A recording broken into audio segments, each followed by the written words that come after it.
Hello दोस्तों, स्वागत है आप सभी का एक और नई वीडियो में। आज मैं आप सभी के लिए एक बार फिर से लेके आ गया हूँ सब्सक्राइबर्स की भेजी हुई कुछ बेहद ही खौफनाक सच्ची कहानियाँ लेकर।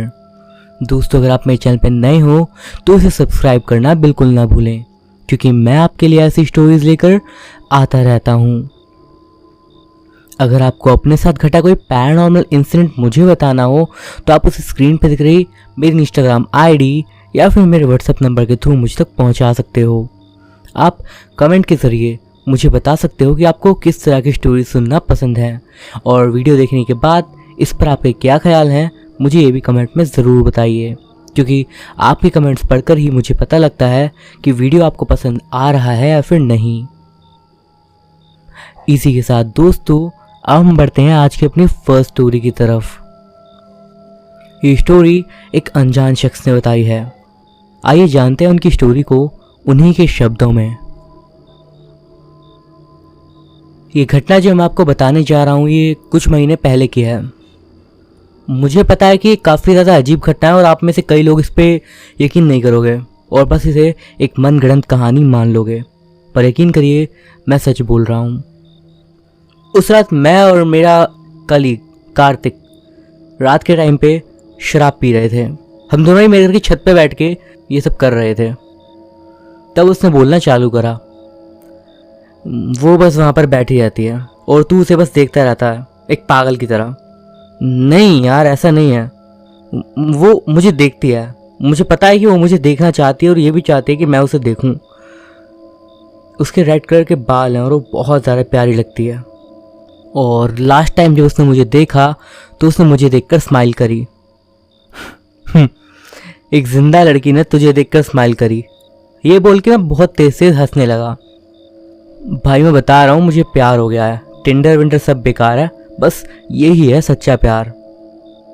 मैंने कहा तू पागलपंती मत कर, बस यही सब फालतू बकवास करता रहा तू तो मेरे से। इसके बाद हम दोनों ने एक बार फिर से बियर पीनी चालू करी और थोड़ी देर तक पीते रहे। इसके बाद हम दोनों ने एक दूसरे को बाय कहा और फिर वो वहाँ से चला गया। बस यही थी वो घटना जब मैं उससे आखिरी बार मिला था। उस रात के बाद अगले दिन वो ऑफिस नहीं आया और उसके अगले दिन मुझे पता चला कि वो गायब हो गया है। कोई मैसेज नहीं, सारा सामान उसके घर पे ही था और किसी भी तरह की कोई इन्फॉर्मेशन नहीं, बस वो एकदम से गायब हो गया। कई लोग कहते उस पर अटैक करा गया था, कुछ लोग कहते कि उसका किडनैप हो गया, बट सब लोग बस कहते ही थे, किसी के पास कोई प्रूफ नहीं था कि उसके साथ आखिर हुआ क्या। पुलिस जिन लोगों पे शक कर सकती थी उन्होंने करा, बट उन्हें भी कोई खास जानकारी नहीं मिल पाई। उन्होंने कई जगह पे चेकिंग करी और एक सर्च पार्टी को भी उसके पीछे लगा दिया। कहते तो ये भी है कि उन्होंने पास वाले तालाब में भी उसके लिए छानबीन करी, बट ये सब बस कहने की बातें हैं। मुझे नहीं लगता कि उन्होंने सबसे मेन पॉइंट जो कि उसके गायब होने में इंक्लूड हो सकता है उस चीज़ पर उन्होंने गौर भी किया होगा। वो लड़की आखिरी बार जब वो मेरे से मिला था तब उसने मुझे उसी के बारे में बताया था, और पता नहीं क्यों मेरी गट फीलिंग कह रही थी कि उसके गायब होने और उस लड़की में कोई ना कोई रिलेशन है। पर प्रॉब्लम की बात यह थी कि वो उसे डेली ऑफिस से घर जाते हुए देखता था और उसका ऑफिस घर से अच्छी खासी दूरी पर था, और इतने बड़े रास्ते में उस लड़की का घर पता लगा पाना मेरे लिए काफ़ी ज़्यादा मुश्किल काम, क्योंकि सारे ही रोड होटल्स, मोटेल्स और अपार्टमेंट से भरे हुए थे। पर पता नहीं क्या सोचकर मैं अब घर जाते टाइम उसी रोड से घर जाने लगा जिस रोड से वो जाता था। मैं बस ये देखने की कोशिश कर रहा था कि क्या पता उस रोड से जाते टाइम मैं भी किसी को देख लूं और मुझे उसके बारे में कोई जानकारी मिल सके। जानता हूँ ये काफ़ी सारा बेकार आइडिया है, बट यकीन मानिए कई बार कुछ चीज़ें आप कर जाते हो बिना ज़्यादा कुछ सोचे हुए। मेरे लिए वैसे वो रूट ज़्यादा लंबा था और मैं उस चीज़ को ज़्यादा दिन नहीं करने वाला था। मैंने सोच लिया था, पर मैंने कहा एक बार ट्राई करने में क्या हर्ज है।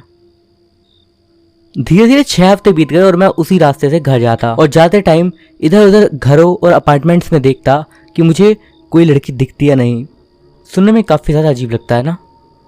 मुझे कोई भी लीड इस मामले में नहीं मिल रही थी। फिर एक रात उसी रोड से जाते हुए मैं एक जगह पे रुका और उसके बाद मैं एक स्टोर के पास गया जहाँ पे मैंने कोक ली। उसके बाद मैं वहीं खड़े होकर उस कैन को पीने लगा। मेरे दिमाग में एकदम से ही आया, जरूरी नहीं कि वो लड़की उसे डेली किसी जगह पर चलते हुए दिखाई दे। हो सकता हो कि उसे देखने के लिए वो किसी एक पर्टिकुलर जगह पर आता हो जहाँ पे वो उसे डेली दिखाई देती। जिस जगह पर मैं कोक पी रहा था उसी रोड पर दूसरी साइड पे एक बुक स्टोर था और उसके ऊपर एक अपार्टमेंट। उसके ऊपर की साइड में ही एक बड़ी सी विंडो थी और उसके पास में एक छोटी सी बालकनी। मेरी नज़र उस बालकनी में गई और तब मैंने देखा उस लड़की को। वो लड़की बिल्कुल भी ऐसी नहीं थी जैसे कि कार्तिक ने मुझे बताया था। उसके लाल बाल नहीं थे, ब्राउन हेयर थे। दिखने में 20-21 साल की एक लड़की लग रही होगी। उसने चश्मा लगा रखा था और वो वहीं बैठकर एक किताब पढ़ रही थी। मैं वहीं खड़ा होकर सोचने लगा कि क्या ये वही लड़की है या फिर कोई और उसे देखकर मुझे पता चला कि हाँ, वो गलत तो नहीं था कि अगर वो यही लड़की है तो ये बेहद खूबसूरत है कि किसी को भी इससे प्यार हो जाएगा। कुछ देर तक मैं उसी की ओर देखता रहा और एकदम से ही वो मेरी ओर देखने लगी और जैसा ही उसने ऐसा करा मैंने अपनी नज़र दूसरी ओर घुमा ली और उसके बाद मैं सीधा भागते हुए अपनी कार के पास चला गया। फिर मैं वहाँ से निकल गया। इसके बाद अगले 2-3 दिन तक ऐसा ही चलता रहा। मैं डेली वहाँ पर आता और मुझे अब हर रोज़ वो लड़की वहाँ पर दिखने लगी थी। उस स्टोर वाले से जहाँ से मैं कोक लेता था मुझे इतना ही पता चल पाया कि वो जो ऊपर अपार्टमेंट है वो कोई रेंट वाला अपार्टमेंट नहीं है, बल्कि वो किसी का पर्सनल अपार्टमेंट है और जिसका भी वो है लगभग 20 साल से तो उसे किसी और ने नहीं खरीदा है। तो यानी कि जो वहाँ पर रह रहा है वो अच्छे खासे टाइम से उसी जगह पर है। उसने ये भी बताया ये जो अपार्टमेंट हमारे सामने था वो लगभग 60s में बना था और तब से इसकी कोई खास रिपेयरिंग भी नहीं हुई है। ये तो शायद अकेले ही लोग हैं जो कि उस जगह पर रहते हैं। अगले दिन मैं दोपहर के टाइम पे वहाँ से निकल रहा था क्योंकि वो वीकेंड था और जब मैंने उससे वहाँ पर देखा तो मुझे वो लड़की दिखाई नहीं दी। मैंने सोचा कि इस लड़की के बारे में थोड़ी जानकारी इकट्ठा करनी पड़ेगी। यही सोचकर उसके अपार्टमेंट के नीचे जो बुक स्टोर था मैं उसके अंदर चला गया। वो एक ऐसी जगह लग रही थी जहाँ पे काफ़ी टाइम से कोई कस्टमर ना ही आया हो। वहाँ पर जाकर मैंने बोला कोई है क्या यहाँ पर? तब पीछे की साइड से जहाँ पर उनका काउंटर था वहाँ पर 2 लोग मुझे बैठे हुए दिखाई दिए। दोनों की एज लगभग 40 से 45 साल की होगी। उनमें से एक ने, जिसकी दाढ़ी नहीं थी, उसने मेरे से बोला कुछ चाहिए आपको? मैं आपसे अपार्टमेंट के बारे में कुछ पूछना चाहता हूँ। माफ़ करना, हम तुम्हें कुछ नहीं बता सकते, हमें कुछ नहीं पता, उसने जवाब दिया। आप जो भी जानते हो मुझे बताओगे तो मुझे बहुत ज़्यादा हेल्प हो जाएगी, मैं किसी को ढूंढ रहा हूँ। उसने कहा नहीं, मैंने वहाँ पर किसी लड़की को तो नहीं देखा, पर हाँ मैंने एक लड़के को वहाँ पर देखा था, शायद वो उसका भाई था। उनकी बातों से ऐसा लग रहा था कि शायद वो ये बात पहले भी कर चुके हैं या फिर मेरे अलावा कोई और भी पहले वहाँ पर आकर इस बारे में उनसे पूछ चुका है। इसके बाद उन्होंने मेरे को और कुछ नहीं बताया और कहा कि उन्हें कुछ भी नहीं पता है और मैं वहाँ से जा सकता हूँ। मुझे अब काफ़ी ज़्यादा अजीब सा लगने लगा और मैं काइंड ऑफ ऑब्सेस्ड हो गया था उस लड़की के चक्कर में। मुझे तब ये भी नहीं पता था कि मैं बस अपने दोस्त की वजह से उसके पीछे पड़ रहा था या फिर बस मैं ही उसे पसंद करने लगा था। ये सब चीज़ें काफ़ी अजीब थी, तो प्लीज़ आप अभी मुझे जज मत करिएगा, क्योंकि जिस तरह की फीलिंग मैं महसूस कर पा रहा था ये उस चीज़ से अलग है जो कि आप लोग सोच रहे हैं। उस जगह पर मैं डेली तो आता रहता ही था ही और मैं डेली किसी ना किसी से उस अपार्टमेंट के बारे में पूछता, पर सब लोग अलग अलग जानकारी देते। कोई कहता कि शायद वो लड़की वहाँ अकेली रहती है, कोई कहता अपने पापा के साथ, कोई कहता अपने पति के साथ या अपने भाई के साथ, और कोई तो कहा था कि उसने वहाँ पर एक बूढ़ी औरत को देखा था जो कि शायद उसकी माँ थी। अब इन बातों को सुनना काफ़ी ज़्यादा अजीब था, क्योंकि वो जो अपार्टमेंट था वो एक अलग ही टाइप का डिज़ाइन में था। मतलब आगे से वो काफ़ी ज़्यादा छोटे से एरिया में बना हुआ था, मतलब इतना तो था ही कि अंदर से वो बहुत ज़्यादा बड़ा तो नहीं होगा। उसके अंदर हाँ 2 लोग रह सकते हैं, लेकिन 4-5 लोग की फैमिली है ना, मुझे नहीं लगता कि वहाँ पर रह रहे होंगे। और जिस तरीके से मुझे वो लड़की दिखी थी उससे भी नहीं लगा था कि वो वहाँ पर अपनी फैमिली के साथ रहती है। अगले दिन से वो लड़की मुझे वहाँ पर दिखना बंद हो गई। मैं सोचने लग गया कि आखिर चक्कर क्या है। मैं अब दिन में 2-2 बार उस जगह से निकलने लगा उस लड़की को देखने के लिए। उस लड़की को जब मैंने अगली बार देखा तब 2 हफ्ते बीत चुके थे। और जब मैंने उसे देखा मेरा लगभग एक्सीडेंट होने ही वाला था, क्योंकि उसे देखते के साथ ही मैंने काफ़ी तेज़ ब्रेक मार दिए, जिससे मेरे पीछे आने वाला ड्राइवर मुझ में बस ठोकने ही वाला था। मैंने वही उस कोक वाली दुकान के साइड में अपनी गाड़ी लगाई और फ़ौरन वहीं पे से गाड़ी से बाहर निकला। वो लड़की लगभग रात के इस अंधेरे वाले समय में वहीं बैठकर अपनी किताब पढ़ रही थी। मैं उसे देख ही रहा था कि एकदम से ही वो मेरी ओर देखने लगी, और मुझे पता नहीं उस टाइम पे क्या हुआ, मैंने उसे देखकर अपना हाथ हिलाया। ये काफ़ी ज़्यादा अजीब सी हरकत थी, और उसके फेस देख के लग रहा था पहले तो कि वो काफ़ी ज़्यादा गुस्से में है, पर उसने मेरी ओर देख के स्माइल करी, और बस उसे ऐसे देखकर मुझे एकदम से ही उसे मानो प्यार हो गया। मेरा बस मन उससे मिलने का कर रहा था। मैं भागते भागते उस अपार्टमेंट के नीचे की साइड से गया, जहाँ पे वो दरवाज़ा था जहाँ से मैं अंदर जा सकता था। मैं उस अपार्टमेंट के अंदर बस जाने ही वाला था कि मैंने देखा ऊपर से बारिश स्टार्ट हो गई थी। मैं फ़ौरन उस जगह का गेट खोला और अंदर चला गया। मुझे वैसा अजीब बहुत ज़्यादा लग रहा था कि ये मैं क्या करने जा रहा हूँ एक अनजान लड़की के घर पे इस टाइम पे ऐसे, पर मैं बस अपने आप को अपने वश में रख ही नहीं पा रहा था। मैंने बारिश के पानी को अपने मुंह से साफ़ किया और उसके बाद मैं वहाँ से ऊपर जाने लगा। जब मैं उस तरफ वाले अपार्टमेंट में गया और मैंने वहाँ पर जाकर नॉक करा, तो पहले तो कोई जवाब नहीं आया। मैंने 2 बार और नॉक करा और उसके बाद आवाज़ आई, अंदर आओ। मैंने कहा मुझे बस अपने दोस्त के बारे में कुछ सवाल पूछने थे। अंदर आओ। फिर से यही आवाज़ आई। मैंने गहरी सांस ली और उसके बाद दरवाजे के हैंडल को पकड़ा, पर वो दरवाज़ा खुला हुआ था। ये सही नहीं था। एक लड़की जो कि वहाँ पर अकेली रह रही थी, वो एक अनजान शख्स को अपने घर के अंदर आने दे रही थी। दरवाज़ा खुला था। ये शायद उतना बड़ा नहीं था, पर यह चीज़ काफ़ी अजीब थी। उसे गेट के पास होना चाहिए था मुझे देखने के लिए, कम से कम वो अंदर से ही मेरी ओर देख सकती थी। मुझे काफ़ी अजीब लगा। मैंने कहा मुझे माफ़ करिएगा, मैं आपको परेशान नहीं करना चाहता था, मैं बस यहाँ पर कुछ ढूंढ रहा था। अंदर आओ। इस बार इस आवाज़ को सुन के मेरे अंदर एक अजीब सी सिरन दौड़ पड़ी। माफ़ करना, आप मुझे सुन सकते हो ना? अंदर आओ। वो पक्का मुझे सुन रही थी। क्या वो मेरा मजाक बना रही थी? मैं नहीं आया अंदर। तभी पीप होल में से जो लाइट बाहर की ओर आ रही थी वो एकदम से ही ढक गई, जिसका मतलब था कोई पीप होल में से देख रहा था। पर हैरानी की बात तो ये थी कि मुझे किसी के भी चलने या फिर वहां नजदीक आने की आवाज नहीं आई थी। मैंने एक कदम पीछे की ओर बढ़ाते हुए कहा मुझे शायद निकलना चाहिए। अंदर आओ। इस बार वो आवाज थोड़ी कड़ी होके आई। अब ये कोई बुलावा नहीं लग रहा था, बल्कि कुछ और ही डरावना सा लग रहा था। मेरा दिल की धड़कनें अब तेज हो गई थी। मैं सीधा भागकर पीछे सीढ़ियों की तरफ गया और जैसे ही मैं नीचे की ओर आया, मैंने देखा दरवाजा बंद होने की आवाज आई। दरवाजा जैसे ही बंद हो रहा था उस टाइम पे मेरी हल्की सी नजर गई। वो कार्तिक था। कार्तिक ने दरवाजा बंद कर दिया और वहां से भाग गया। मैंने इस बारे में ज्यादा नहीं सोचा और मैं ऊपर की ओर देखने लगा। वो लड़की शायद अभी उस गेट के बिल्कुल पास खड़ी थी। एकदम से ही वो दरवाजा खुल गया और शायद वो लड़की बाहर आने वाली थी। अंदर आओ। इस बार ये आवाज़ काफ़ी ज़्यादा डरावनी और भयानक हो गई थी। जब इस बार ये आवाज़ आई, मैं एकदम से ही कांप गया और मेरा पैर फिसला और मैं जिस सीढ़ी पर खड़ा था वहाँ से सीधा नीचे गिरा और मैं सीधा गेट से टकरा गया। मेरा पैर बुरी तरीके से मुड़ गया था, या फिर यूँ कहीं उसमें थोड़ा फ्रैक्चर आ गया था। मुझे काफ़ी तेज़ दर्द हो रहा था, पर मुझे अपने पीछे ऐसा लग रहा था कि कोई खड़ा हुआ है। मुझे अपने पीछे से फिर से आवाज़ आई, अंदर आओ। ऊपर सीढ़ियों का जहाँ पे टर्न था उस जगह पे मैंने उसे देखा। वो भी सुंदर दिखने की कोशिश कर रही थी। मेरी पूरी ज़िंदगी में मैंने जितनी चीज़ें देखी हैं वो उनमें सबसे ज़्यादा डरावनी थी। उसका चेहरा मेरी आंखों के सामने बदल रहा था। उसका चेहरा मेरी आंखों के सामने मेरी पहली गर्लफ्रेंड की तरह बन गया। मैंने अपनी आंखें बंद कर दी और पीछे मुड़कर तेजी से उस दरवाजे को खींचने लगा, ये सोचे कि खुल जाए काश।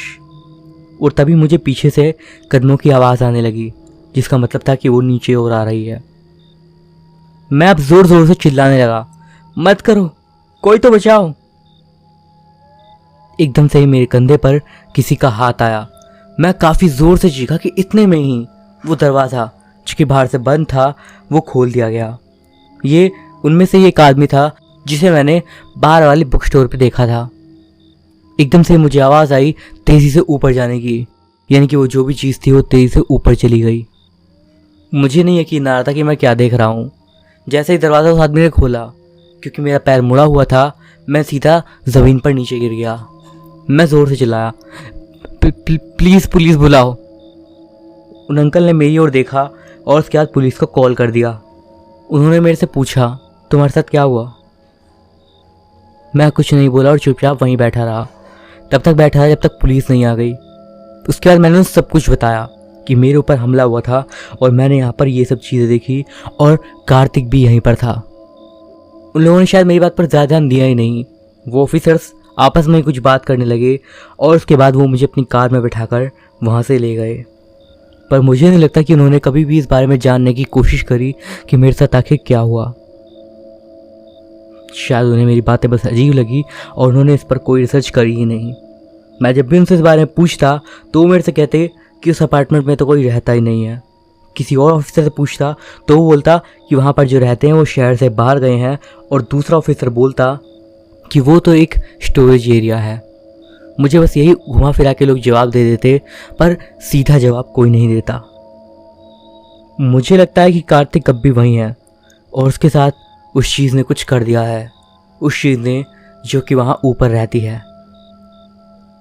आज तक भी मैं कई बार उस रोड से निकलता हूँ ये सोच के कि शायद मुझे वहाँ पर कोई दिखेगा, और मुझे कभी कभी वहाँ वो दिखती है। तो दोस्तों, ये थी हमारी आज की फर्स्ट स्टोरी। आपको ये कैसी लगी मुझे कमेंट्स में ज़रूर बताइएगा। इसी के साथ हम बढ़ते हैं आज की अपनी अगली स्टोरी की तरफ। दोस्तों, आज की अगली घटना हमें बताई है हमारे सब्सक्राइबर अखिल ने। आइए उनके आगे की घटना को उन्हीं के पॉइंट ऑफ व्यू से जानते हैं। मेरा नाम अखिल है और मैं कोलकाता का रहने वाला हूँ। ये बात जो मैं आपको बताने जा रहा हूँ ये पिछले साल घटी थी मेरे साथ, और ये एकदम सच्ची घटना है। दरअसल पिछले साल जून महीने में मैं एक यूनिवर्सिटी में एडमिशन के लिए गया था। जिस जगह पर मैं गया था वो एक दूसरी सिटी में थी, और मैं उस सिटी का नाम यहाँ नहीं ले रहा हूँ। दरअसल मुझे वहाँ पर एक हॉस्टल में रहना था, और जब मैं वहाँ पहुँच रहा था तब बारिश का मौसम हो रहा था और बारिश लगभग शुरू हो ही गई थी। पर मेरे पहुँचते पहुँचते बारिश काफ़ी ज़्यादा तेज़ हो गई। वहाँ जाते जाते मैं अपना सामान काफ़ी मुश्किल से ले आते हुए आगे बढ़ रहा था। मैं अब हॉस्टल में पहुँच गया था और मैं कॉलेज के बैकयार्ड की तरफ से हॉस्टल के अंदर जा रहा था। तभी एकदम से मेरे पैर के नीचे एक चीज़ आ गई। मैंने नीचे की ओर देखा तो पाया कि एक काले रंग का छाता था। मैं उसे उठाया और इधर उधर देखने लगा कि ये छाता किसका हो सकता है, बट मुझे कोई भी नहीं दिखा। जब मुझे वहाँ कोई नहीं दिखा तो मैं उस छाते को उठाकर अपने साथ ले जाने लगा, ये सोच के कि जब बारिश रुक जाएगी तो मैं कोशिश करूँगा कि इसका ओनर को ढूंढ सकूँ और इस छाते को वापस लौटा दूँ। इसके बाद मैं अपने हॉस्टल में आ गया। मुझे थोड़ी देर लगी अपने हॉस्टल का रूम ढूंढने में, और एक बार जब मैं वहाँ पहुँच गया तो मैं अपने कपड़े जो कि भीग चुके थे उन्हें चेंज करा, और उसके बाद मैं कुछ और सामान को वहाँ पर सेट करने लगा। इस बीच जब मैं उस जगह पर पहुँचा तो मैंने उस छाते को खुले हुए ही रूम के बाहर ही रख दिया था, और मैं उसके बारे में बिल्कुल भूल चुका था। इसके बाद मैं अपने कुछ रूममेट से मिलने लगा और उनसे दोस्ती करने की कोशिश करी। इसके बाद मैं अपने दिन की फर्स्ट क्लास लेने के लिए चला गया, और उसके बाद जब मैं वहाँ से वापस आया तो मैं रात में पढ़ने लगा। मैं काफ़ी ज़्यादा पढ़ते पढ़ते थक गया था, तो मैं बेड पर जाकर लेट गया। अभी मैं सोच रहा था कि अब मुझे सोना चाहिए और पढ़ना चाहिए, पर तभी मुझे एकदम से याद आया कि जो कपड़े मेरे दोपहर में भीग गए थे उन्हें तो मैंने धोया ही नहीं। फिर मैंने सोचा सोने से पहले उन्हें धो ही देता हूँ। यही सोचकर मैं उन कपड़ों को धोने के लिए चला गया। जब मैं उन कपड़ों को धोकर वापस आ रहा था तब मुझे दरवाजे की दूसरी साइड एक परछाई सी दिखी, एक परछाई किसी के आसपास घूमने की। मैंने सोचा होगा कोई, और यही सोचकर मैं उस हॉलवे के दरवाजे की तरफ गया। जब मैंने गेट खोला और हॉलवे में आया तब मैंने पाया कि मैं वहाँ पर बिल्कुल अकेला था। मेरे अलावा वहाँ कोई भी नहीं था। मैंने आगे पीछे हर जगह देखा बट मुझे वहाँ पर कोई भी नहीं दिखा और अब इस चीज़ ने मुझे काफ़ी ज़्यादा कंफ्यूज कर दिया। फिर उसके बाद मेरी नज़र गई उस काले छाते पर जो कि साइड में ही वहाँ रखा हुआ था। फिर उसे देखते हुए मैंने सोचा कल सुबह देखता हूँ कि इसे वापस कर दूँगा अगर कोई मिल गया तो। इसके बाद मैं अपने कपड़े सुखाने के लिए डाल दिया और अपने रूम में आकर सोने के लिए चला गया। उसके बाद अगली सुबह जब मेरी आँख खुली तो मेरे दोस्तों ने मुझे जगाया था और उन्होंने बताया कि तुम्हें काफ़ी तेज़ बुखार हो रहा है। मेरे रूममेट मेरे लिए फिक्रमंद थे, इसीलिए उन्होंने कहा आज तुम रेस्ट कर लो, एक एप्लीकेशन लिख दो, हम उसे एडमिन को दे देंगे। मैंने भी ऐसा ही करा और उसके बाद मैं अपने रूम में ही आकर लेट गया। मैं सोचने लगा कि मेरी तबीयत ख़राब क्यों हुई। फिर मैंने सोचा कल मैं बारिश में भीगते भीगते यहाँ आया था, इसी वजह से ऐसा हुआ होगा। जब मेरे बाकी के दोस्त अपनी फर्स्ट क्लास अटेंड कर रहे थे, मैं आराम से बिस्तर पर लेटा हुआ था और सो रहा था। थोड़ी देर हो गई और एकदम से ही मुझे ऐसा लगने लगा कि कोई वहाँ पर बाहर घूम रहा हो। मुझे किसी के पैरों की आवाज़ सुनाई देने लगी।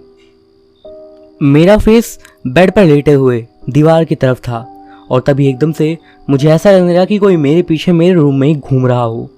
मैं एकदम से पीछे की ओर पलटा और देखने लगा पर मुझे कोई भी नहीं दिखा। मैं फिर से आकर बेड पर लेट गया और एक बार फिर से मुझे अजीब से पैरों के चलने की आवाज़ आने लगी। मैंने पीछे मुड़ के देखा और तब मैंने उसको देखा, एक अजीब सा इंसान जो कि पहले तो रूम के कोने में खड़ा हुआ था, वो धीरे धीरे मेरे बेड के करीब आया और उसके बाद वो मेरी ओर घूरने लगा और मेरे मुंह से आवाज़ भी नहीं निकल रही थी। पर जब वो मेरे एकदम पास आ गया तब मैंने देखा वो एक जवान लड़का लग रहा था जिसके हाथ में वही काला छाता था जो मैंने कल सुबह पाया था। पर सबसे डरावनी बात ये थी कि उस लड़के का चेहरा काफ़ी ज़्यादा खून से सना हुआ और अजीब सा था, मतलब जैसे कि उसके चेहरे को किसी चीज़ से कुचल दिया गया हो। वो मेरी ओर गुस्से से देख रहा था। अब मुझ पर कंट्रोल नहीं और मैं काफ़ी तेज़ से चिल्लाया और बेड पर उठकर बैठ गया। फिर मैं बेड से दूसरी साइड कूद के गया और मुझे समझ नहीं आ रहा कि मैं क्या करूं। जब उस लड़के ने ये देखा उसने अपना छाता नीचे फेंक दिया। उसके बाद ऐसा लग रहा था मानो कि वो मेरे से कहना चाह रहा हो कि वो छाता मैं उसे उठाऊं और वापस करूं। वो मेरे करीब आने लगा और जब मैं इस चीज़ को देख रहा था मेरी आंखों से आंसू निकलने लगे और मैं एकदम से रोने लगा। तभी वो चीज़ मेरे पास आई और उसने मुझे धक्का दे दिया। मेरा सर सीधा दीवार से जाके लगा और उसके बाद मैं बेहोश हो गया। जिस टाइम पर मेरी आँख खुली मैंने देखा कि कोई औरत मेरे सामने खड़ी हुई थी। मैं उठा तो देखा कि हमारे हॉस्टल की एडमिन मेरे सामने खड़ी थी। वो मेरी ओर चिंता वाले भाव से देख रही थी। मैं काफ़ी ज़्यादा कंफ्यूज था। इतने में ही उन्होंने मुझसे पूछा, तुम्हारे रूममेट ने एप्लीकेशन दी थी इसलिए मैं तुम्हें यहाँ पर देखने आई थी, पर तुम क्या सोच रहे थे और तुम चिल्लाई किस लिए? मैं सोच में पड़ गया और मुझे नहीं पता था कि मैं क्या जवाब दूं। उसके बाद वो खिड़की के पास चली गई और नीचे ग्राउंड की ओर देखने लगी। तभी मेरी नज़र गई उस छाते पर। वो छाता जो कि मैं कल से रूम के बाहर रखा हुआ था वो मेरे कमरे के अंदर पड़ा हुआ था और तभी मुझे एकदम से ही बहुत तेज़ डर लगने लगा। मैं एकदम से चौंक गया और मैंने अपनी उस एडमिन को सारी बात बता दी कि मुझे किस तरीके से वो लड़का दिखा और वो लड़के के पास यह छाता था और वो शायद इस छाते को वापस लेने आया था। जब उन्होंने मेरी बात सुनी उन्होंने कुछ भी नहीं कहा। उन्होंने बस चुपचाप वो छाता उठाया और मुझसे कहा कि मैं उनके पीछे आऊँ। उनके इस तरीके के बर्ताव से मुझे लग रहा था कि शायद वो उस बारे में पहले से ही जानती हैं। वो मुझे अपने ऑफिस में ले गई और उन्होंने वहाँ पर जाकर उस छाते को दरवाजे पे ही रख दिया और अंदर जाकर टेबल पर बैठ गई और मुझे भी वहीं बैठने के लिए कहा। इसके बाद उन्होंने मुझे उस छाते के बारे में बताना शुरू करा। ये छाता हमारे कॉलेज के एक स्टूडेंट का था, वो इसी हॉस्टल में रहता था। वो लड़का दरअसल एक काफ़ी ज़्यादा गरीब फैमिली से बिलोंग करता था। उसके पिता को जुए की लत थी। कुछ ही दिनों में उसके पिता ने उसे उसके हाल पर छोड़ दिया और अब वो लड़का अपनी दादी माँ के साथ अकेला ही रह गया था। अपनी फैमिली सिचुएशन को समझते हुए उस लड़के ने काम पकड़ने की सोची और पढ़ाई को छोड़ देने की, बट यहाँ के टीचर्स ने और आसपास के उसके स्टूडेंट्स ने उसे काफ़ी ज़्यादा मनी से सपोर्ट करा और उसके ट्यूशन की फ़ीस को कलेक्ट कर लिया। उस लड़के को अपनी किस्मत पर बहुत ज़्यादा खुशी हुई और उसके बाद वो काफ़ी अच्छे से पढ़ाई करने लगा और उसने काफ़ी सक्सेस हासिल करी। उसके बाद जब उसने यूनिवर्सिटी के लिए एंट्रेंस एग्ज़ाम क्लियर कर लिया तो वो यहाँ पर हाईएस्ट स्कोर करने वाला लड़का बन गया। वो लगातार पढ़ता रहा और वो कई तरह की जॉब्स भी करता था जिससे वो अपनी कॉलेज की फ़ीस भर सके। वो एक काफ़ी ज़्यादा मेहनती लड़का था और काफ़ी ज़्यादा सभ्य भी। वो अपने दोस्तों और टीचर्स में काफ़ी ज़्यादा मशहूर हो गया था और सभी लोग उसकी पैसे देकर उसकी मदद करना चाहते थे, पर पैसे लेने की बजाय वो मना कर देता और कहता कि वो काफ़ी ज़्यादा मेहनत कर रहा है और वो चाहता है कि अपनी फ़ीस अपने खुद के कमाए हुए पैसों से ही भरे। इसके अलावा जो लोग उसे पैसे देने के लिए आते उनसे पैसे लेकर अपने एक दूसरे दोस्त को दे देता जो कि और ज़्यादा गरीब फैमिली से बिलोंग करता था और उसे भी हेल्प की ज़रूरत थी।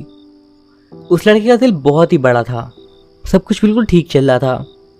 जब वो सेकंड सेमेस्टर में आया तो किसी तरीके से उसके पिता को ये पता चल गया कि वो इस हॉस्टल में रह रहा है और वो एक दिन उससे मिलने के लिए वहाँ पर आ गए। उसकी स्थिति देखकर वो काफ़ी ज़्यादा दयनीय लग रही थी। वो बिल्कुल उसके पास आए और उससे भीख सी मांगने लगे कि बेटा मुझे खाना खिला दो। वो लड़का उन्हें मना नहीं कर पाया और वो बोला कि आप यहीं रुक जाइए, मैं अभी आपके लिए कैंटीन से कुछ खाने के लिए लाता हूँ। वो वहाँ गया और वहाँ से कुछ खाना लेने के लिए गया और जब वो अपने रूम में आया तो उसने देखा उसके रूम का सारा सामान इधर उधर फैला हुआ था और उसके उस पर्स में और उसके सेविंग बॉक्स में जिसमें उसने अपने सारे पैसे रखे हुए थे वो बिल्कुल खाली उल्टा पड़ा हुआ था। उसके पापा उसके सारे पैसे को लेकर भाग गए थे। उसने जितने ही पैसे अपनी ट्यूशन मनी के लिए सेव करे थे वो सारे चोरी हो गए थे, उसकी सारी मेहनत की कमाई। और ये सोच के उसका दिल और ज़्यादा टूट गया कि वो चोर और कोई नहीं उसके पापा ही थे। कॉलेज एडमिनिस्ट्रेशन ने पुलिस को कॉल करा और जब वो वहाँ पर आए तो उन्हें सारी बात बता दी, पर पुलिस के लिए उसके पापा को पकड़ना काफ़ी मुश्किल काम था। उसके पापा ने उसके रूम के अलावा एक दो रूम्स और में तहलका मचा दिया था और काफ़ी सारा सामान वो वहाँ से लेकर चले गए थे। पर उसके दोस्तों ने कभी भी उसे इस चीज़ के लिए ब्लेम नहीं करा, बल्कि उल्टा वो उसे राहत देने की कोशिश करते थे कि कोई बात नहीं, हम तुम्हारे साथ हैं और हम तुम्हारी हेल्प करेंगे। पर वो लड़का, उसे इस चीज़ का शौक लग गया था और ये चीज़ मानो उसके अंदर एक घाव की तरह उभरने लगी थी। वो अब किसी से भी मिलना बंद कर दिया था और पूरे पूरे दिन अपने हॉस्टल रूम में ही बैठा आया था। पढ़ाई में उसका स्कोर कम होता चला गया और एक दिन हॉस्टल में हलचल मच गई। सभी बच्चे और टीचर्स ये देखकर हैरान थे कि उस लड़के की लाश कॉलेज के बैकयार्ड में पड़ी हुई थी। उसने ऊपर से कूद के सुसाइड कर लिया था। उस समय वहाँ पर तेज़ बारिश हो रही थी। उसकी लाश पानी के बीच में पड़ी हुई थी जिसमें से खून रिस रहा था। कोई भी उसकी बॉडी के पास नहीं जा पा रहा था। सबको उसकी बॉडी देखकर बहुत डर लग रहा था, पर एक शख्स जिसे उसे देखकर बहुत ज़्यादा दया आई वो थी कॉलेज के एडमिन। ये वही एडमिन थी जो कि हमारे टाइम पे हैं। उन्हें उसकी हालत देखकर बहुत ज़्यादा दया आई। उस टाइम पर वो एक काला छाता लाई और वो उस लड़के की बॉडी के पास आई और उसकी बॉडी को उस काले छाते से ढक कर वहीं पर नीचे की ओर बैठ गई। वो उस जगह पर ही बैठी रही, तब तक बैठी रही जब तक कि वहाँ पर पुलिस नहीं आई, एम्बुलेंस नहीं आई। उसके अलावा जब तक उसकी बॉडी को एम्बुलेंस वाले अंदर एम्बुलेंस में नहीं लेके गए वो वहीं पर खड़ी रहीं। उनकी आंखों से आंसू निकल रहे थे। जब वो उसके बाद उसकी बॉडी को वहाँ से ले जाने के बाद जब वो वहाँ से उठी तो वहाँ पर अफरा तफरी सी मची हुई थी और इसी बीच उनका वो छाता उनसे खो गया। और उस दिन के बाद से उन्होंने उस छाते को आज देखा। उन्होंने मेरे से पूछा कि वो छाता मुझे कहाँ मिला, तो मैंने बताया कि ये छाता मुझे कॉलेज के बैकयार्ड में ही पड़ा हुआ मिला था। हम दोनों एकदम चुपचाप वहाँ बैठे थे और तभी एकदम से ठंडी ठंडी सी हवा हम दोनों के फेस पर लगने लगी। हमने गेट की साइड देखा और जो चीज़ हमने देखी उसे देखकर हम दोनों ही डर गए। गेट के पास कोई खड़ा हुआ था और एडमिन ने तुरंत ही पहचान लिया कि वही लड़का था। उसे देखकर हम दोनों ही बेहद ज़्यादा डर गए। उसकी बॉडी अब भी बिल्कुल भीगी हुई थी और वो अपना छाता शायद वापस लेने आया था। मैं हद से ज़्यादा डरा हुआ था और कुछ भी बोलने की मेरे अंदर हिम्मत नहीं थी। एडमिन भी बहुत डरी हुई थी, पर वो एकदम से खड़ी हुई और उसके करीब जाने लगी। उनके इस बिहेवियर से मैं काफ़ी ज़्यादा सोचने लगा कि वो क्या करना चाह रही हैं, पर वो उसके पास गई और उन्होंने उस लड़के को हक कर लिया। जैसे ही उन्होंने उसे हक करा वो तुरंत ही वहाँ से गायब हो गया और वो ज़मीन पर गिर गई। जब मैं उनके पास गया तो मैंने देखा उनकी बॉडी पर जगह जगह पानी की छींटें लगी हुई थी, जैसे उन्होंने किसी पानी से भीगे हुए इंसान को गले लगाया हो। इसके बाद तुरंत ही वो रोने लगी और बोलने लगी वो काफ़ी अच्छा लड़का था। इस इंसिडेंट के बाद मैंने कभी भी उस लड़के को फिर से नहीं देखा। एडमिन उस छाते को अपने ऑफिस के बाहर ही लगाती हैं, अपने उस खास स्टूडेंट की याद में। कुछ घटनाएं ऐसी होती हैं, हर घटना बुरी नहीं होती, डरावनी नहीं होती, कुछ दिल को छू देने वाली भी होती हैं। यह आपके ऊपर है कि आप इस पर यकीन करें या फिर नहीं।